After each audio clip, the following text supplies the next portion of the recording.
À votre avis, est-ce que cette volonté est réelle? Et est-ce que derrière, ce sont les nations qui sont en ligne de mire? Je ne me prononcerai pas sur un projet politique qui potentiellement peut exister, mais dont moi je n'ai pas vu les preuves dans la position où je suis aujourd'hui.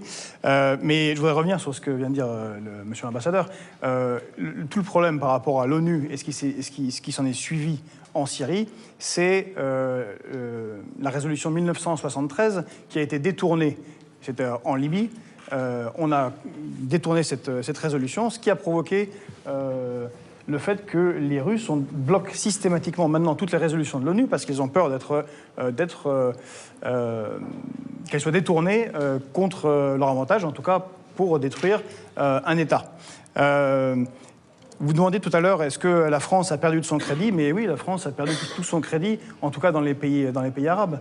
En 2003, le Premier ministre, M. de Villepin, faisait le chant du cygne de la grandeur et de la puissance française à l'ONU en refusant d'aller dans une guerre qui n'avait aucun sens. Et il a eu bien raison, contrairement à Tony Blair, qui est ridiculisé dans l'histoire maintenant comme celui qui était le suiviste. Qu'il a reconnu après, d'ailleurs. Et qu'il a reconnu après. Et que c'était des mensonges, et ainsi de suite. Enfin bref. Et maintenant, on a le contraire. C'est maintenant la France qui, avec Macron, qui veut jouer le rôle de la Grande-Bretagne. Et il faut se rendre compte que pour le reste du monde, on est quand même assez étonnant. On a reçu Kadhafi jusqu'à accepter d'avoir, sous Sarkozy, la tente installée dans l'Élysée. Et puis, quelques années après, boum, on le bombarde et on règle son régime. Assad, ce n'est pas que l'ami des Russes. Assad a été un allié très très fort des États-Unis pendant des années de guerre en Irak. Il est venu en France régulièrement. Il a reçu la Légion d'honneur qu'il a lui-même rendue, avant qu'on la lui demande d'ailleurs.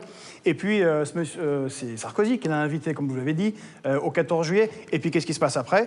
On bombarde, on perd absolument tout notre crédit. La diplomatie n'est pas le fait de bisounours. Et comme vous l'avez dit, le problème, c'est que les droits de l'homme ne peuvent pas être à géométrie variable. Soit on les